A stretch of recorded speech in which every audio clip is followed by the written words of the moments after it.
necessari, ideal i sostenible que la roba fos d'aquí, però ens hem adonat que la gran majoria és de fora d'aquí. Las marcas que tenemos son de Dinamarca, ¿vale? Y entonces la importación es desde allí. Hay algunas marcas que son made in Spain, algunas en Cataluña. La roba pot ser natural o sintètica, depenent de la marca. Muy poca la verdad, porque la mayoría es algodón, casi 100% algodón o algo de viscosa. La roba sintètica avui dia pràcticament ara mateix sobre un 50-60%, més o menys. Hem vist que moltes botigues tenen majoria de roba sintètica i ens preguntem per què deu ser. El perquè normalment sempre s'havia més a veure amb el preu.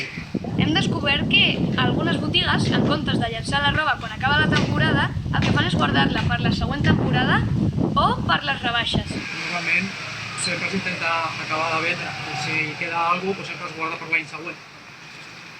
Per les rebaixes també, més aviat, però més llançar-la, tampoc la podem tornar al fabricant.